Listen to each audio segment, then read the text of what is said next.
Bonjour, vous allez bien? Non? Bon. Bonjour Léa.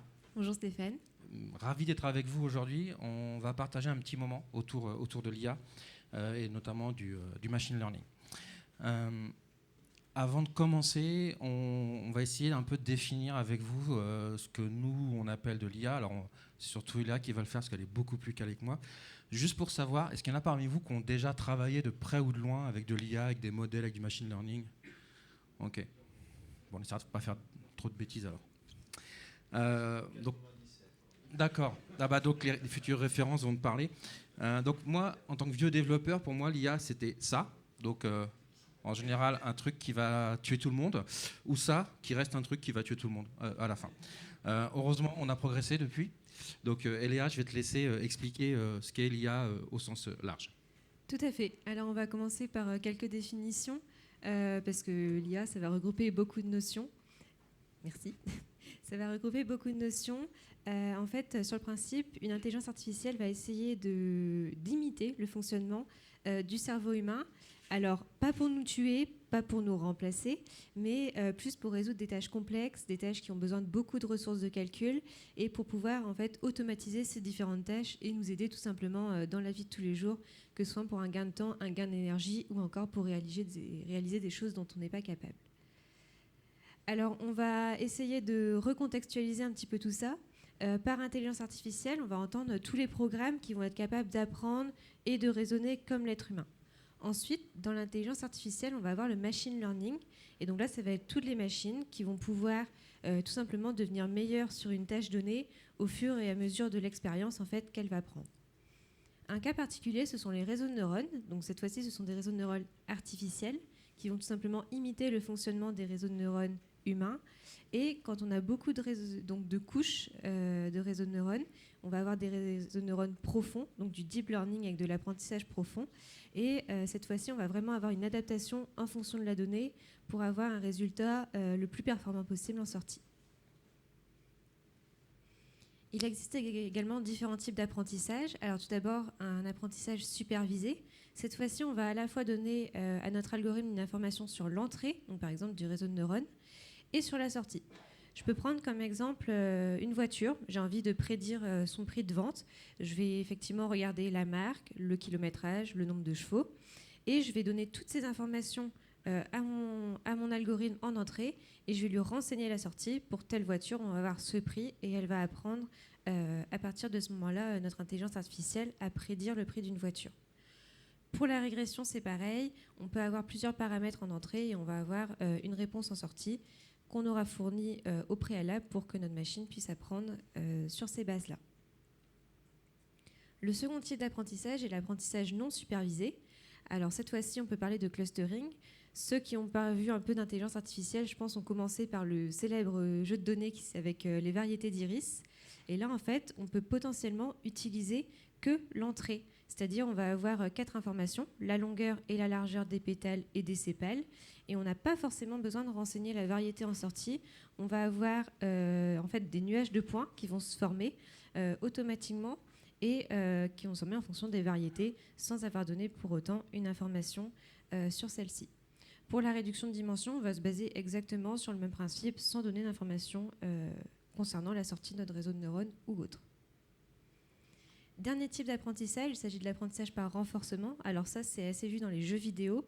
Ça va être vraiment l'algorithme qui va devenir meilleur au fur et à mesure des expériences. S'il était bon à l'époque N, il va être au moins bon, voire meilleur à l'époque N+1. Et donc voilà, ça va être du temps réel. On va essayer de s'améliorer constamment. Alors aujourd'hui, nous, on va s'intéresser à la classification des sons de mammifères marins pour aider le capitaine Nemo à retrouver sa route. Et on va avoir affaire à de l'apprentissage supervisé parce qu'on va créer un réseau de neurones pour de la classification.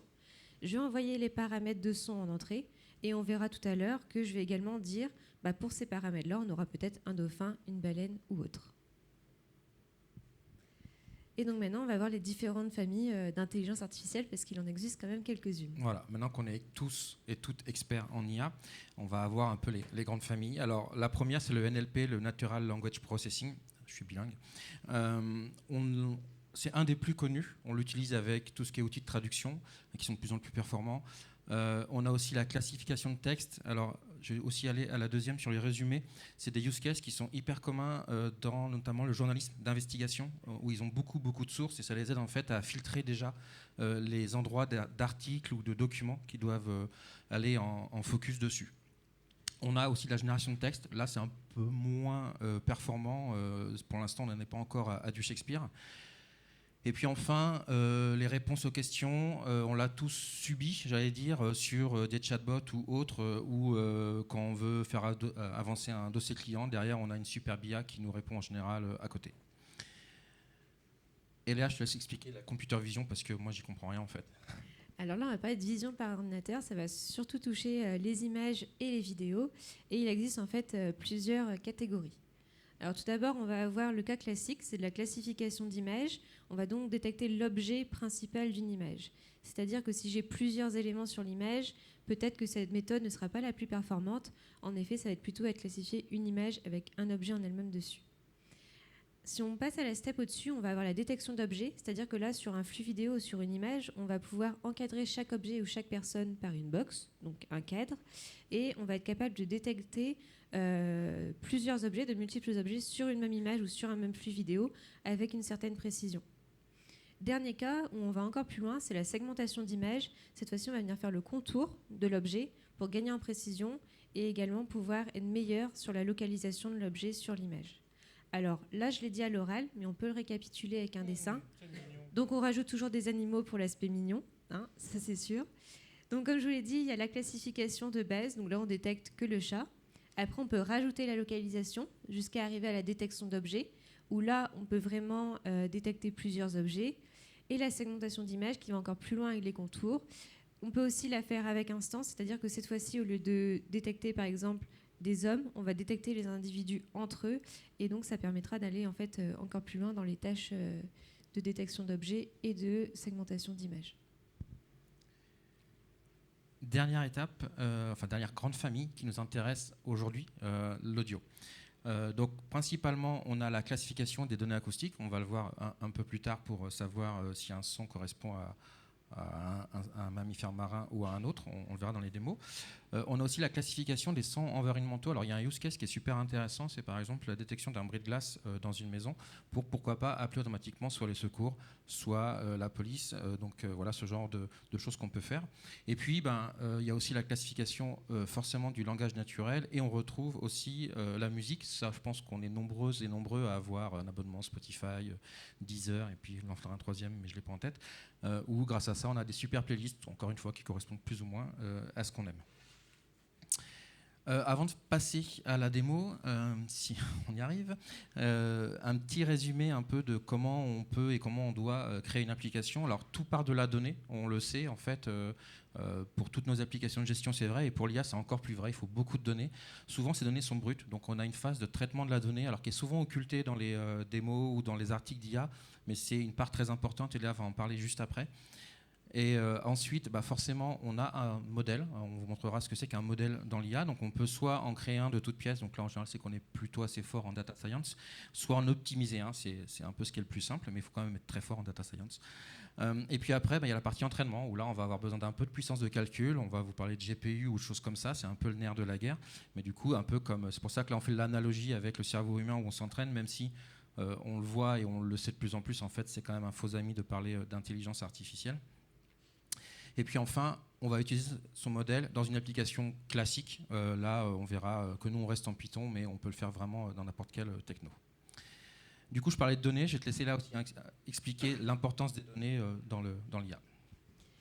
Oui, alors on ne fait pas forcément que de la magie en intelligence artificielle. On a pour plus de 50% du temps beaucoup de données à traiter. Parce qu'on ne va pas pouvoir, pour la plupart du temps, utiliser de la donnée brute. On ne parle pas le même langage que les algorithmes. Donc une image... ça va devenir une matrice, par exemple, où on va la transformer grâce à du binaire. Pareil, pour du son, on va voir qu'on va avoir besoin de le traiter.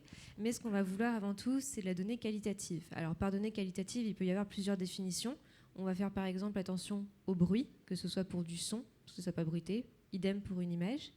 On veut également des classes équilibrées. Donc, par exemple, je reprends mes mammifères marins. Je ne peux pas avoir 10 sons de dauphins et 50 000 sont d'orgue, parce qu'on ne va pas pouvoir tout simplement avoir une classification pertinente et précise. Mais on veut aussi des informations utiles. Alors là, je peux prendre un exemple. J'ai des données bancaires. Je veux obtenir, je ne sais pas, est-ce que mon client va partir de la banque ou pas. Je vais peut-être regarder sa situation, son salaire, plein de choses. Mais son nom et son prénom, ça ne va pas forcément m'intéresser. En fait, on va essayer juste de garder ce qui nous intéresse et des informations utiles à la classification. Donc en général, les noms de fichiers, etc., on peut les enlever. Alors je compare souvent le pré-traitement des données à de la cuisine. On va prendre l'exemple du gâteau au chocolat. À la base, on va avoir une douzaine d'œufs, donc les œufs toujours dans leur coquille. Une tablette de chocolat, je ne peux pas les mélanger telles quelles. Je ne suis pas sûre que ça soit très bon. Enfin, une coquille d'œuf dans le gâteau, c'est pas top. Donc ce qu'on va faire, c'est qu'on va venir faire attention en cuisine à bien battre les blancs en neige, séparer le blanc des jaunes, faire fondre le chocolat. Je ne suis pas une grande cuisinière, mais moi je fais ça avec mes données. Et je n'utilise pas des ustensiles, mais des libs, en général en Python, comme Panda, NumPy, Matplotlib et bien d'autres. Et donc c'est ce qu'on va faire aujourd'hui. Alors, quelques exemples pour qu'on sache un peu mieux de quoi on parle. Tout d'abord, il va y avoir la gestion des valeurs nulles ou des valeurs manquantes. Si je reprends mon exemple de voiture de tout à l'heure, il se peut que dans une colonne de mon tableau, il me manque quelques données. Alors, si elles ne sont pas trop nombreuses, on va remplacer par la valeur moyenne de la colonne. Par contre, s'il me manque beaucoup de données, par exemple plus de la moitié, on va tout simplement supprimer cette colonne. On a aussi ce qu'on appelle la normalisation. Alors, on va parler un petit peu d'échelle. Si dans mon tableau, j'ai des valeurs qui tournent autour de 50 000 et d'autres qui sont autour du dixième, donc inférieur à 1, on ne va pas pouvoir les représenter. En tout cas, on va avoir un problème d'échelle. Et donc, on va normaliser toutes ces valeurs et faire en sorte en fait, que la moyenne soit égale à 0 et l'écart type à 1. Ce qu'on fait aussi beaucoup, c'est la gestion de variables qualitatives. Pourquoi ? Parce que si je dis que ma voiture est rouge, mon IA, elle va me faire « je sais pas, moi je comprends pas ». Donc ce qu'on va faire, c'est qu'on va venir transformer chaque variable qualitative en un chiffre et on va faire ce qu'on appelle de l'encodage. Par exemple, la couleur rouge pour une voiture va prendre la valeur 0, la bleue 1 et ainsi de suite. Même principe, on a l'encodage à chaud. Je reprends mon exemple de couleur de voiture. Au lieu d'avoir une colonne couleur, je vais avoir une colonne rouge, une colonne bleue, une colonne grise. Et la case sera 1 si la voiture est de cette couleur, sinon 0. Donc ça, ce sont quelques exemples de traitement des données. Mais nous, pour l'audio, on va faire comment ? Alors, première solution, c'est de transformer chaque fichier audio en spectrogramme, donc qui va devenir une image. Et au final, on va faire de la classification d'images. Deuxième solution, on va transformer chaque audio avec des paramètres LibRosa pour en extraire ses caractéristiques. Alors, il faut savoir que pour générer des spectrogrammes et pouvoir les qualifier, il faut que nos sons soient assez éloignés les uns des autres pour que nos spectrogrammes soient assez différents les uns des autres. Ce qui n'est pas le cas pour les sons de mammifères marins.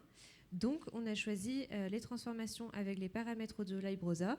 Et on va tout simplement, pour chaque son, venir remplir la colonne d'un fichier CSV avec différents paramètres, comme par exemple l'amplitude maximale du son, sa longueur. On va également compter les harmoniques, etc. Mais ça, on va le voir dans la démo. On a fait vachement gaffe, nos données sont très bien traitées, elles sont toutes propres. Maintenant, on va essayer de se casser un peu la tête pour construire un modèle et essayer d'avoir des résultats. Alors, juste avant ça, avant de passer à la démo, on va un peu parler de techno et outils. Clairement, je pense que si vous avez soit trempé dans l'IA, soit même vous êtes intéressé, il y a un langage qui ressort, c'est Python. Ça ne veut pas dire qu'il n'y a que Python, ça veut juste dire qu'il est très utilisé, donc il y a beaucoup de libres, donc beaucoup de facilitateurs. Donc c'est un conseil qu'on peut donner si vous utilisez Python. Pareil pour les IDE, donc là chacun prend l'IDE qu'il veut.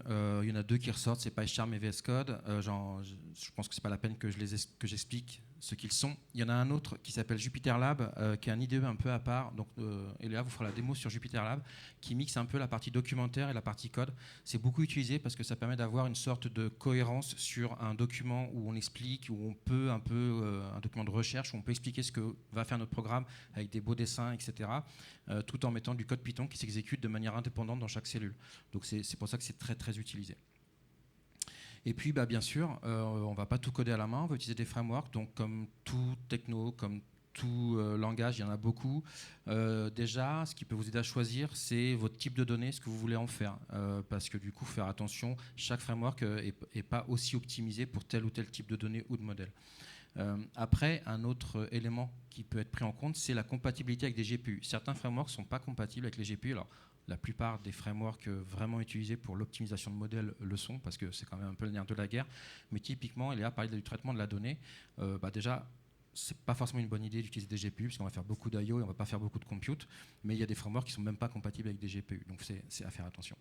Et puis enfin, ces frameworks vont vous permettre de construire le modèle, on va le voir, on peut faire de l'apprentissage avec, et puis on peut aller jusqu'à faire du front et du back. On vous montrera aussi qu'il y a des frameworks qui facilitent la vie et qui sont habituellement utilisés dans le monde de la data science parce qu'ils font des jolis camemberts graphiques, etc.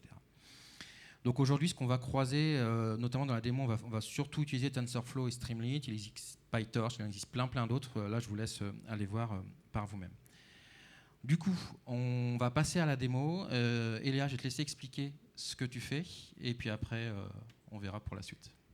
Ça marche. On va commencer par l'analyse d'un fichier audio, juste pour que vous puissiez voir comment un son va être traité, comment il va être transformé. On va évidemment avoir une partie traitement de la donnée. Au-delà du fait qu'on aura déjà généré un fichier CSV, on aura quelques petites modifications à apporter. On va aussi venir entraîner le modèle. On va le créer nous-mêmes, on va l'expliquer, on va expliquer ce qu'on fait. Et enfin, on fera un petit test, voir si notre modèle est fonctionnel, s'il est assez performant, et on viendra l'exporter pour l'utiliser par la suite pour de l'inférence. On va juste switcher d'ordinateur. On va tenter un tour de magie parce que, bien sûr, ça serait trop simple si ça marchait sur mon PC. Allez. Là, on prie du coup.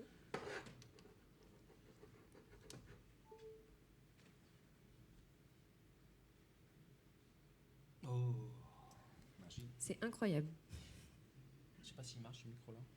Si. Donc si tu veux, tu peux t'asseoir. Si tu peux. Parfait. Tu préfères. Sinon, est-ce que déjà tout le monde voit bien? Ou est-ce que je zoome un peu?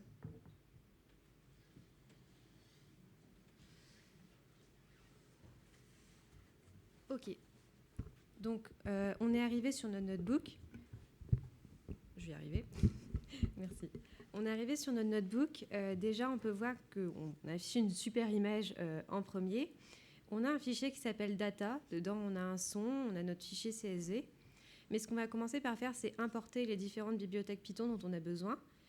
Certaines, en fait, vont nous servir au traitement de la donnée, d'autres à la construction du modèle, certaines à l'affichage. On va réaliser un test sur un son que nous avons pris, donc un son de mammifère marin. Hop, donc je commence par juste donner son chemin d'accès. Ensuite, on va pouvoir le charger et le décoder avec LibRosa. Donc là, on peut en afficher les types. En fait, on voit qu'on n'a plus quelque chose de type wave comme on avait auparavant. On va avoir, par exemple, pour la data, ça va être un type NumPy, NDArray. Donc en fait, on va avoir une matrice potentiellement. Et on va pouvoir recharger notre son à partir du décodage. OK. Maintenant, on va faire un test sur un son. Alors, je vous préviens, ce ne sera pas le son le plus beau que vous avez entendu, mais c'est un son de mammifère marin. OK. Donc, voilà, c'était un super mammifère. Ne me demandez pas, hein, c'est l'IA qui va savoir, moi je ne sais pas ce que c'est.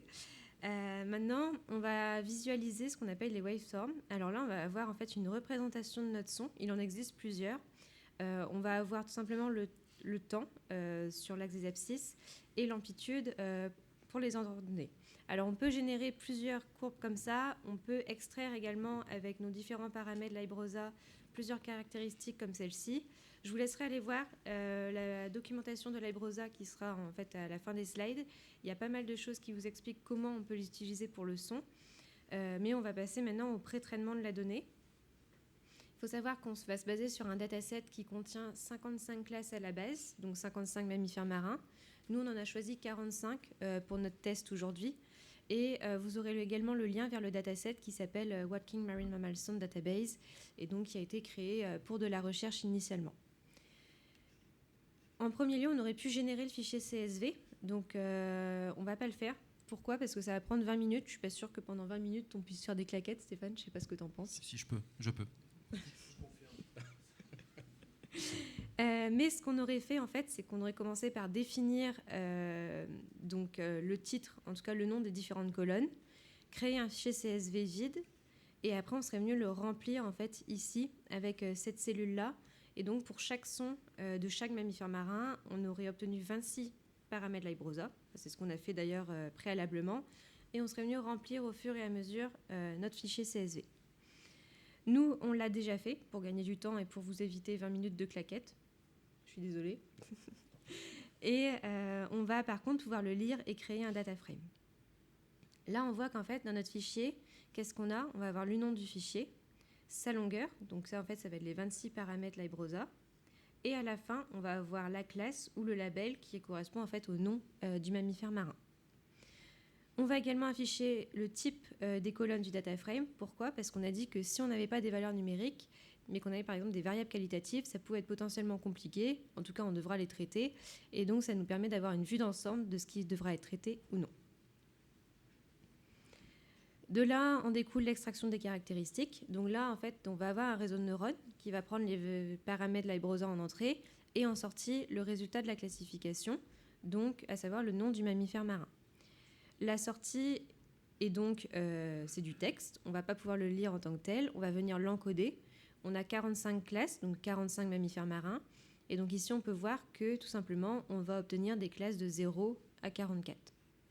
Pour les entrées, on a un avantage, c'est que ce sont les 26 paramètres LibRosa. On va juste enlever le nom du fichier, parce que comme on l'a dit avant, ce n'est pas une information utile.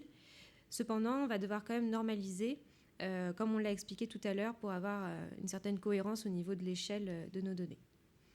Dernière étape, ça va être de séparer en fait, tout simplement nos données pour l'entraînement.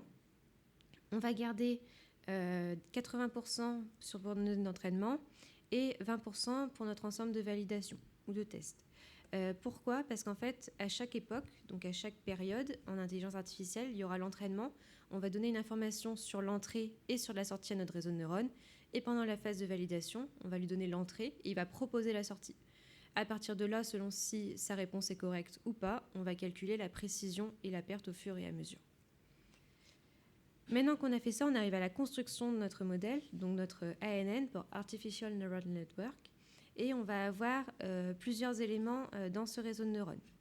Alors, je vais juste descendre pour vous montrer tout simplement ce qu'on obtient à la fin. Donc, on obtient un réseau de neurones avec une couche d'entrée, 4 couches cachées et une couche de sortie. Et ça va ressembler à ça. Alors, si je vous montre cette cellule-là, ça ne veut pas dire grand-chose, mais on va regarder les couches normalement d'activation qu'on va utiliser et on va tout simplement dire pourquoi. Alors la première, ça va être pour les couches en fait internes, ça va être une fonction d'activation relue. En fait, ça effectue un fil sur les données, donc ça prend que y égale x pour les valeurs positives et ça coupe en fait toutes les valeurs négatives. Donc ça, c'est très utilisé dans les réseaux de neurones. On évite juste de les mettre sur la couche finale pour éviter les non-linéarités. Deuxième élément important, c'est qu'en sortie, on va avoir un softmax. Qu'est-ce qui va être retourné en sortie? Alors, je vous l'ai dit, les 45 classes, sauf qu'on va avoir une précision entre 0 et 1 pour chacune des classes, la plus haute correspondant au nom de l'animal. Et la somme de tout ça, ça fait 1.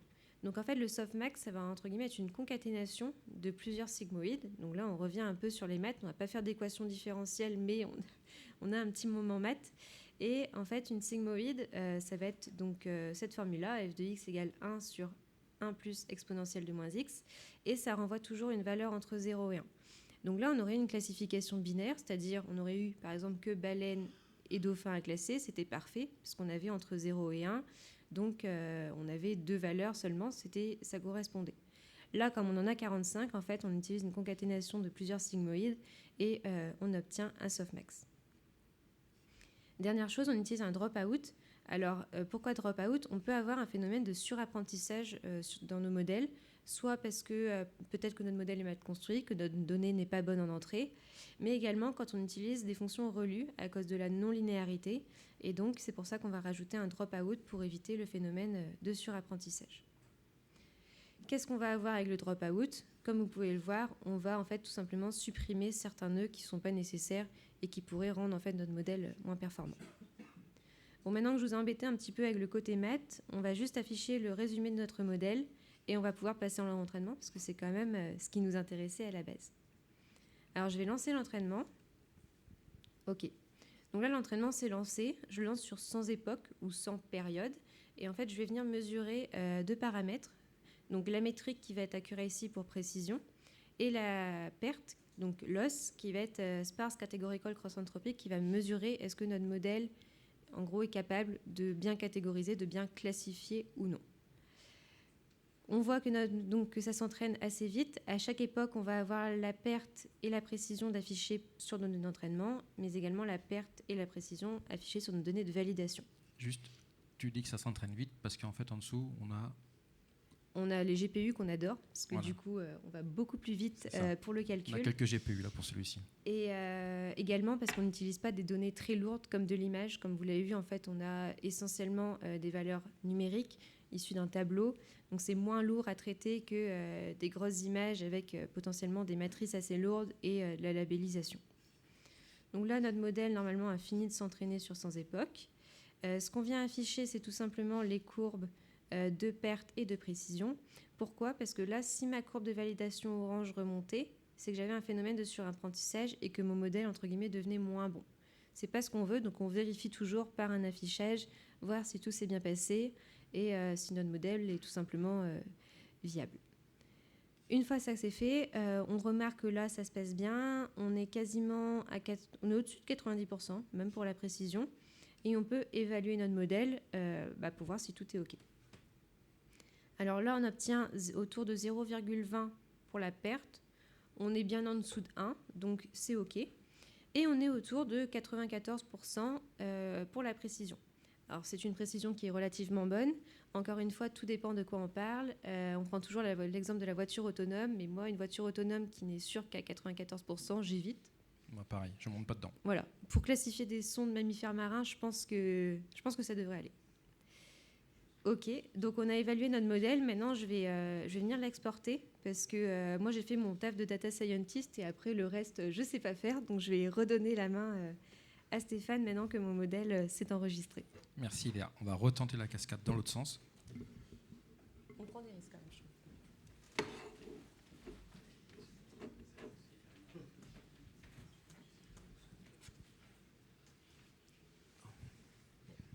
Ça a presque marché, la cascade. Hop. On va juste... Tac. Tac. Ouais. Donc, je pense que vous avez compris pourquoi c'était là qu'ils faisaient la démo et pas moi. En tout cas, pour celles et ceux qui me connaissent, les maths et moi, ça n'a jamais été une grosse histoire d'amour. Ce que je vais vous présenter rapidou, c'est une approche plutôt développeur maintenant. Alors, on va aller assez vite parce que l'idée, c'était surtout de faire le focus sur la partie IA. Comme je suis un ancien architecte, j'ai fait un schéma parce qu'en fait, quand on est architecte, on fait beaucoup de schémas. C'est juste pour vous montrer un peu l'idée normalement qu'il faudrait faire. Là, moi, je vais vous faire la démo sur ma machine, mais l'idée, ça serait de quand même bénéficier de déployer notre modèle quelque part dans un object storage, par exemple, au hasard, si on veut un peu dockeriser tout ça. Donc, on aurait un notebook qui exporte notre modèle et après, on aurait dans notre idée un back-end qui va utiliser ce modèle et un front-end qui va aller faire des choses avec son back-end. Dans la démo que je vais vous faire, moi, je vais utiliser des CPU parce que, comme dit Léa, on manipule beaucoup de données numériques. En plus, là, on va le faire son par son. Donc, mon back-end n'a pas besoin d'avoir beaucoup de compute, mais on pourrait imaginer dans une autre appli d'avoir besoin de GPU. Allez, on va changer de micro.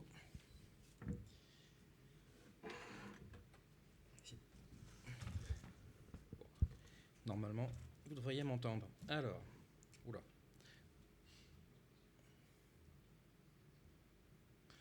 En fait, c'est une excuse, c'est que je suis presbyte, ça me permet de faire semblant de le faire pour vous, alors que c'est surtout pour moi. Le bac, on va faire un peu de place et tout ça. Alors, je vais pas revenir sur tout. Je vais juste vous montrer un peu les choses importantes. Ici, si vous avez fait attention à ce que vous a dit Léa, en fait, j'ai repris la même chose. Donc, c'est en Python et j'utilise Flask qui permet de faire en fait d'exposer très vite en Python une API. C'est assez sympa. Alors, c'est en général pas pour de la prod, mais pour une démo, c'est très bien. Là, j'ai repris tout ce qui était transformation d'un son en numérique CSV. On retrouve tous les paramètres, LibRosa, etc. Donc, je ne vais pas revenir dessus. Si on avait fait ça propre, on aurait fait une lib qu'on aurait partagée avec le notebook et avec le back-end. Là, en démo, j'ai juste repris parce que je ne suis pas un gros développeur Python. Donc là, en fait, ça prend un son et ça le transforme en data frame. Et après, on a une méthode de prédiction. alors qui est assez simple en fait, c'est qu'on va prendre ce data frame qui a été calculé et en fait on va refaire ce qu'a fait Léa dans son notebook pour tester et pour montrer ce que c'était. Donc on a vraiment du code très très proche. La seule différence, c'est qu'on va partir d'un modèle existant. Donc ce qui m'intéresse, moi, c'est vraiment la ligne 72 ici. C'est que je vais charger le modèle que Eléa a déjà pré-entraîné. Et on peut imaginer qu'on entraîne ce modèle très régulièrement sur des GPU, sur des infras un peu costauds pour qu'il s'améliore vraiment au fil de temps. Et en fait, une fois que j'ai ce modèle-là, je vais pouvoir charger ma prédiction avec le data frame que j'ai fait. Donc là, encore une fois, l'idée n'est pas de vraiment rentrer dans le détail du code parce que ce n'est pas hyper intéressant en soi, mais c'est pour montrer la logique. C'est vraiment d'utiliser un modèle où on a déjà fait tout le taf d'entraînement et après, on peut vraiment l'utiliser comme une ressource externe quelque part. Bon, après, c'est juste l'exposition de mes routes, donc c'est pareil. Il n'y a pas trop d'intérêt. On va lancer en espérant que mon PC veuille bien me faire des choses plus sympas que tout à l'heure. Voilà, donc là, c'est lancé. Et si on va voir le front, alors ce que je vous disais, le front, on a utilisé Streamlit. Donc Streamlit, en fait, c'est une petite API. Très mauvaise idée ce que je viens de faire. Une petite API qui permet de très rapidement construire une interface web.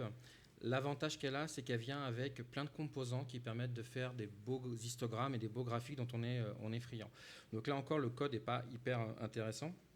Il y a une partie d'upload de fichiers. Ce qu'il faut voir, c'est que l'avantage, c'est qu'en fait, on n'a rien à faire. On a juste à dire, je veux un file uploader. Et puis, en fait, Streamlit nous fabrique la petite combo, la petite boîte, etc. Donc, c'est plutôt sympa. Vous voyez, si je veux un bouton pour après envoyer vers une API, c'est pareil. J'ai un Streamlit.button et puis, ça fait le taf. Alors, comme j'ai eu la bonne idée de virer mon terminal, je ne sais plus où il est. Terminal.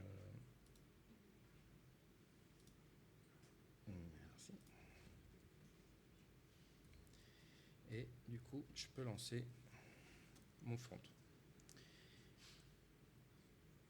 Donc, voilà un peu le genre d'interface que permet de faire Streamlit. Et donc, pour la démo, ça nous fait exactement la petite combo pour charger. Là, je vais prendre celui-ci. Alors, nous, on a nommé nos fichiers avec la réponse, mais on ne triche pas, on ne regarde pas le nom du fichier. On retrouve la joie de... Avant de faire le malin. Ou pas. Ok, bon, normalement... On peut jouer un pour le plaisir des oreilles, si tu veux. Ouais, je sais pas si... À moins que ça soit là...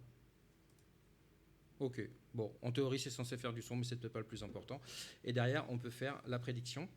Donc là, on voit qu'il a bien reconnu que c'était ce type d'animal. Je n'irai pas jusqu'à le prononcer. Et c'est juste pour vous montrer. Derrière, en fait, on a bien eu une requête qui est arrivée sur le serveur, et puis on a envoyé le son, et puis on a récupéré ce que c'était comme animal. On peut, bien sûr, quand même, pour montrer que c'est pas tout en dur, si on prend l'Atlantic Spotted Dolphin, du coup, on refait Predict, et de nouveau, en fait, il nous donne ce que c'est. Donc là, on voit en fait que c'est assez simple, c'est assez rapide, hein, c'est tout sur ma machine. Et c'est vraiment, on a vraiment bénéficié en fait du travail qu'a fait Léa sur la partie modèle. Je montre rapidement parce que l'idée c'est pas de vous ennuyer plus que ça avec cette partie-là. Quand je vous disais que dans l'idée il faudrait tout déployer, en fait on peut très bien le faire sur une image Docker. Donc dans toutes les sources qu'on va vous mettre à dispo, si vous voulez rejouer avec, vous avez l'image Docker qui vous permet en fait de déployer ça très simplement. Et en fait c'est une image vraiment très classique Python où dedans on va juste faire 2-3 pip install apt-get et puis on lance exactement les commandes que je vous ai lancées. Donc voilà, en fait, pour la petite démo sur la partie applicative, alors bien sûr, moi je suis plutôt un développeur Java, donc j'aurais préféré le faire en Java, mais l'idée c'était de rester un peu dans l'écosystème classique qu'on croise côté data science. Du coup, si on reprend un peu notre cheminement pour essayer de ne pas trop déborder, Eléa, tu vas nous résumer un peu tout ce qu'on a vu, tout ce qu'on a appris avant de conclure, donc je te laisse résumer tout ça. C'est ça. Alors déjà, on a vu les différentes notions en intelligence artificielle, à savoir des mots comme machine learning, deep learning et les concepts qui se cachent derrière. On a également vu la place du son en IA, qui est quand même importante, malgré le fait qu'on parle souvent de computer vision, de NLP. On a pu traiter des données et en tout cas voir quelle était l'importance de cette étape en intelligence artificielle. On a également lancé un AI Notebook, donc un notebook Jupyter Lab pour de l'intelligence artificielle. Et on a commencé à construire notre entraînement, à construire notre modèle, faire l'entraînement. Et une fois que notre modèle semblait correct et avait une bonne précision, on a créé une app avec une partie back et une partie front pour tout simplement exploiter notre modèle. Alors on va également vous parler rapidement de quelques métiers autour de l'intelligence artificielle. On en a choisi 3 qui ressortent principalement. Évidemment, il en existe d'autres. Et on va commencer par le métier de data scientist. Alors, donc je suis entre le data scientist et le machine learning engineer qu'on verra après. Mais un data scientist doit avoir des connaissances en data analyse et visualization. Également, quelques skills en programmation, évidemment, en machine learning et des connaissances en maths et dans le domaine statistique. Pour le machine learning engineer, on verra qu'on n'est pas très très loin, même s'il y a quelques différences. Alors, des connaissances en data science, maths, statistiques toujours, de la programmation. À la différence que cette fois-ci, il y aura vraiment une maîtrise des frameworks à avoir. Également, savoir bosser avec du coup un environnement de prod et potentiellement mettre ses services dans le cloud. Mais en choisissant le bon cloud provider. Mais... Évidemment. Après, on n'est pas, tu vois, je pense que les gens n'ont pas deviné. Et pour finir, on va avoir le développeur. Le développeur. Merci de ne pas rire pour le développeur. Alors, on a mis le développeur. Au final, il n'y a pas un développeur vraiment typé IA. En tout cas, moi, je ne suis pas un développeur IA. Mais ce qu'il faut à peu près quand même être habitué à faire, c'est du Python. C'est quand même compliqué de faire de l'IA, c'est faire du Python. C'est aussi compliqué de ne pas savoir de quoi on cause en IA sans être un expert. Vous l'avez vu, c'est plutôt Eléa qui connaît bien la data science, mais on est obligé de connaître un peu une notion de modèle, etc. Bien sûr, la grosse partie, c'est le développement. Puis en termes de tooling, on va vite être limité sur nos machines, donc il va falloir avoir des environnements un peu plus costauds. Souvent, ça va passer par du Docker pour le déployer sur des environnements à base de GPU. Et puis connaître bien sûr tout ce qui est framework outillage, c'est vraiment la base. Et bien, on a bientôt fini, donc on va se présenter. Je te laisse faire, Eléa, pour toi. Oui, alors je m'appelle Eléa Péton, je suis étudiante en alternance donc, chez OVH Cloud en tant que Machine Learning Engineer, même si du coup j'ai un petit peu une coloration Data Scientist. Et je viens créer des verticaux sur nos différents produits IA, qui sont au nombre de 3, et que vous pourrez retrouver au travers des tutos qu'on va vous laisser à disposition. Et je vais laisser également Stéphane se présenter. Donc moi je suis Stéphane Philippard, je suis un tout jeune... d'Evrel, non pas dans l'âge, mais dans la fonction chez OVH Cloud. Je suis co-créateur aussi d'un meet-up tourangeau qui s'appelle TADX. N'hésitez pas à venir nous voir, à soumettre des choses. Il y en a qui ont leur ronde serviette même, qui viennent très souvent. Vous pouvez me retrouver sur plein de handles divers et variés si vous voulez me poser des questions. Un peu d'instant auto-promo. Donc on travaille pour OVH Cloud, on fait plein de trucs super sympas, private, public cloud, etc. On a aussi une super offre sur l'intelligence artificielle où on offre en fait les 3 bases. Donc Notebook, vous l'avez vu, notre démo en fait était hébergé chez nous. On a du training qui permet de faire de l'entraînement sur des GPU, mais de scaler vraiment horizontalement avec beaucoup de GPU. Donc c'est hyper intéressant. Et puis AI Deploy en fait qui permet de déployer le style d'application que je vous ai rapidement montré en conteneur as a service. Donc juste avec une image et puis en une commande, votre application est déployée sans devoir être ceinture noire de Kubernetes ou Docker parce que derrière c'est du cube bien sûr. Tout ça basé sur du GPU ou du CPU. Ou du CPU, c'est revenu. Donc toujours utilisé avec parcimonie, vous le savez, ça peut vite facturer chez les cloud providers. Une dernière chose, peut-être les 2 plus importantes, vous avez un voucher pour essayer nos offres de 250 €. C'est le moment de le noter ou de le prendre en photo. Vous pourrez l'activer sur le site de OVH Cloud, essayer toute la démo.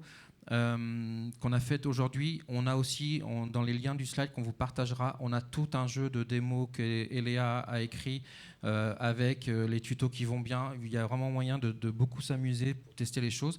Ce voucher est aussi valable sur toutes les offres cloud comme Kubernetes, Database as a Service, etc.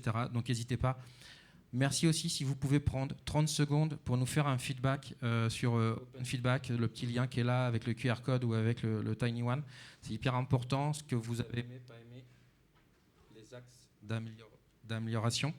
Je montre juste derrière et après je le remets, promis. Vous avez tous les liens des produits, des démos qu'on vous a faites aujourd'hui avec le notebook, l'app, etc., les docs, les exemples, toutes les ressources utiles qui nous ont permis de construire ce talk. Du coup, je remets ici pour, si vous voulez prendre le temps de noter les URL. Moi, j'ai 39,49 sur mon chrono, ça voudrait dire que j'ai un peu de temps, sauf si vous voulez qu'on gratte du temps par rapport à ce matin.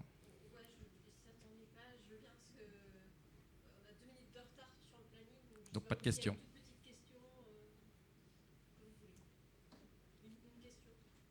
Une toute petite question, s'il y a. Alors.